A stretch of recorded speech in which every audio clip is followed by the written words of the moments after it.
Managers, supervisors, and HR people of Reddit, tell me about your worst employees. In a customer service center, which is made up of mostly women, this one male representative made himself an enemy of all the ladies there. They constantly made nasty comments toward him. He complained to his manager, but the manager didn't do anything. Fast forward to Easter. The guy brings in an Easter basket full of chocolates and puts them on his desk. He then goes on a 3-day vacation. Knowing he is gone, the ladies in the office take and eat some of the chocolates from his desk. On the 3rd day of his vacation, one of the ladies notices one of the chocolates broken in the basket has some sort of grass in it. It turns out, this dude dipped about 50 rabbit shits in chocolate and put them in the basket on his desk. His defense: I didn't tell them to eat it, they were on my desk and they shouldn't have been taking things from my desk. Is it a policy violation for me to bring chocolate covered rabbit poop into the office? I didn't see that in the code of business conduct. TLDR, employee brings chocolate covered rabbit poop into office in Easter basket. Ladies in the office all eat it up while he is on vacation. Edit, he received 30-day paid suspension. I was the night manager of a grocery store, and we had this guy Walter. Walter hated doing any work, and would stretch his breaks so he could go down to the game stop and come back with the worst possible games. Yeah bro, just picked up this sweet ass game. Track and Field for the Nintendo 64. This was 2 years ago. He brought in a picture of the girl who played the yellow Power Ranger, hung it up in our break room, and under it posted some memoriam he had written up about her passing away. He then told us he would be collecting donations for her family. He came in wearing a red polo and grey dress pants. Our uniform is black and yellow, and when I asked him why he was out of uniform, he said, "This is how Tiger Woods dresses and he is a champion." The worst was when he claimed he was not going to push carts anymore, because he felt sick. I told him to take a break to calm down. About 5 minutes later, 2 paramedics come running into my store and head for the break room. I followed them only to see Walter laying on the floor and yelling, "I'm having a seizure." The paramedics had to leave the room, they were laughing so hard. He eventually got fired after he threatened to spray another kid in the face with mace if he didn't switch shifts with him. TLDR, Crazy Wally. I wasn't the manager, but I was in our store when this happened. The week before Christmas at American Eagle, and every single employee is busting their chops getting little Susie here 00 jeans, because God knows we need to have elf sizes properly stocked throughout the store. Lines are out the door, and the store is in absolute chaos. Imagine avalanches of jeans and tight-fitting polos. Yeah, a special kind of hell. Well, all of our registers are obviously linked into central computer in the back, which computes all sorts of figures.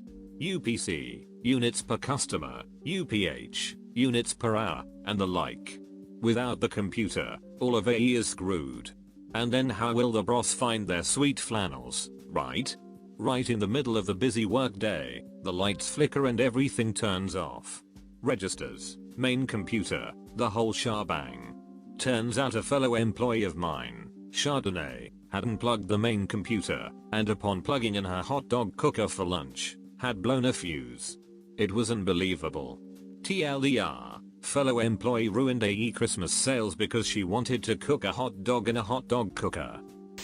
Senior HR lady puts up an anonymous suggestion box in office. One of the anonymous suggestions pisses her off.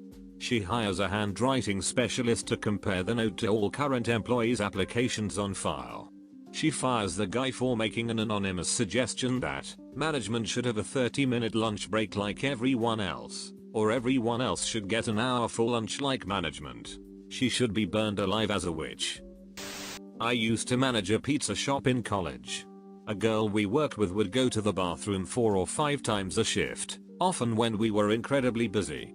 When I asked her if everything was okay, she started crying and told me to mind my own ducking business and quit. A few days later, her dad comes in and threatens to kill me if I kept harassing his daughter. I was all like, what the duck? But come to find out, she was telling her dad that the reason she quit was because I asked her to duck her in the bathroom. Long story short, put a lawyer on retention just in case, and everything sorta blew over. I work at a grocery store's meat counter. and we hired an older gentleman who very explicitly hit on every young female that walked by. One time these two girls walked by, probably roommates or sisters, and very loudly he yells, "So do you ladies have a lot of fun with each other? I bet you do. I can't wait to be old." In my early 20s, I managed a 7-Eleven. I came in one morning and asked the overnight shift guy how things were. He said uneventful. A few minutes later I was counting out the register and noticed a perfectly round hole in the counter next to it. I asked Figgy, yes Figgy, his name was Mike, but he wanted to be called Figgy, if the maintenance guys had come in early to install a new point of sale or something on the counter, hence the hole. He said, and I quote, "No, I had a gas run last night, and I got mad about it and shot the counter. It took me a few seconds before I did a double take, and my best Sheila Broflovsky, what? And he showed me the .38 revolver he apparently always had on him while working. I think having a .38 on you while working the graveyard shift at 7-Eleven is relatively necessary. Shooting the counter, on the other hand, is counterproductive." Worked for a friend during the summer as a supervisor running a painting business. There was a ton of problems with young dumb kids who don't want to work hard. But one that sticks to mind is, we had a kid who decided to wash his white paintbrush off in a stream next to this house. The stream was flowing into the homeowner's pond, which ended up turning all white and killing a bunch of his koi fish. So we ended up paying a good sized fine from the EPA for cleanup costs, and lost out on getting paid on that job. My dad used to run his own painting business. One story he likes to tell is, a time they were painting a high school gym. They were setting up, and he went out to the truck to get something and smoke a cigarette. One of his employees comes running outside and runs to the truck, and rips off some paper towels from a roll in the truck and runs back inside. My dad continues to smoke his cigarette. The employee comes running back outside, but now he is covered in white paint. He grabs another handful of paper towels and runs back in. At this point my dad puts out his cigarette and runs inside to see the employee had spilled a 5-gallon bucket of white paint on the floor, and was trying to clean it up with handfuls of paper towels. My first job ever was Guitar Center.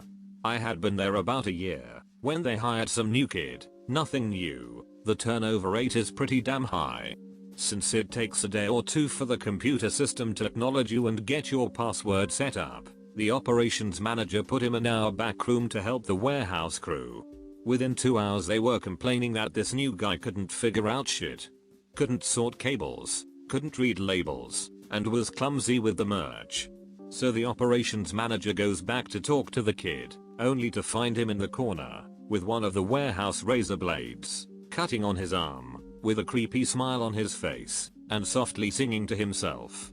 Needless to say, cops and paramedics were called, and we never saw the kid again. Had an employee that worked in customer service department for a debt relief company. He had set up an arrangement with a creditor to reduce the balance on one of our client's credit cards.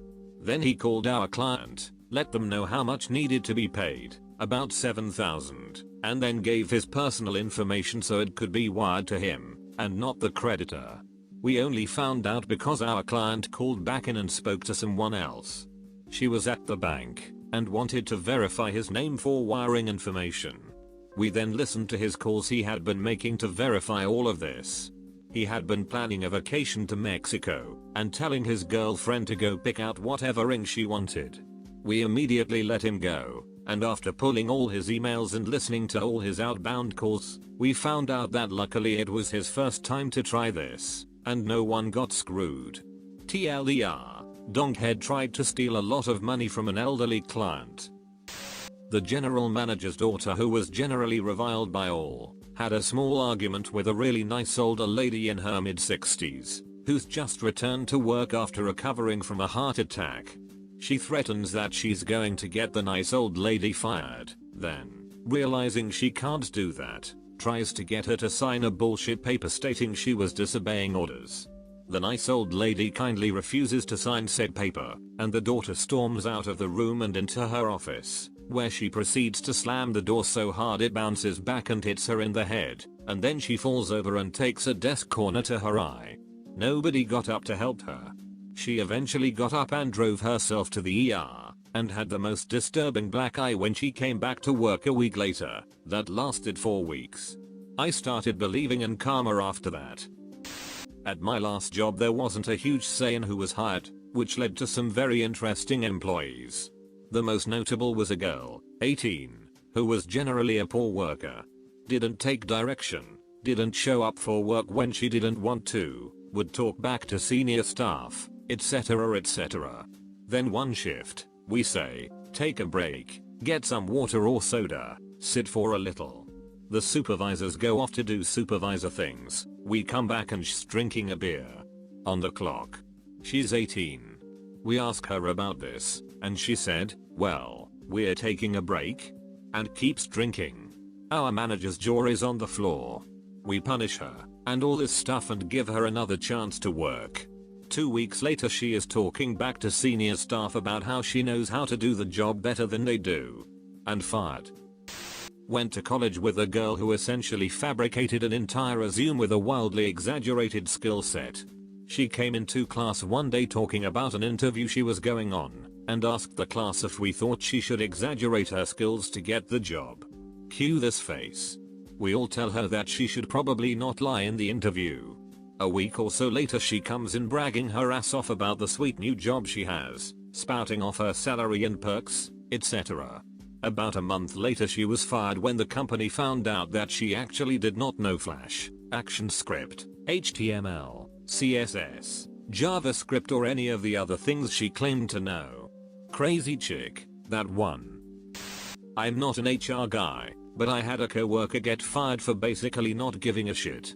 He played Minecraft and Reddit most of his day away. When we put him on remote support with clients, he would do a half-assed job, close the ticket, and ignore the client's questions on the subject. He also basically came in whenever the duck he wanted.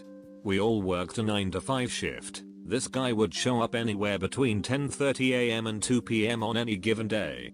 He was shocked when he was fired, made a huge fuss and acted all indignant and surprised about it. I ran into a similar problem with 2 guys who wouldn't stop playing Minecraft and World of Warcraft on their laptops at work. When they're supposed to be working fueling airplanes or helping me move planes out of the hangar so I can work on them. Eventually one of them was fired due to his long gaming hours at home, so he thought he could sleep in the shower in the men's room during 3rd shift. I work at a behavioral health company, and a research coordinator just basically decided she was too good for the job. She had a master's, but couldn't do basic math, refused to call participants in our study, mailed people's checks to the wrong people, causing breach of confidentiality, and basically nearly cost us our $1 million grant. When we went to fire her, she played the race card on us, delaying the whole process, making it worse. Best one-day job story I have heard. A friend of mine is a surveyor. They had a kid last one day in employment. They took him out to a rural site, and he was told to go out and record the numbers on the surveying pegs on this site. He gets back to the truck about an hour later with an armload of pegs. Instead of writing the numbers down, he pulled the pegs out and brought them back. That was a month's worth of very delicate surveying work wasted. They never saw him again.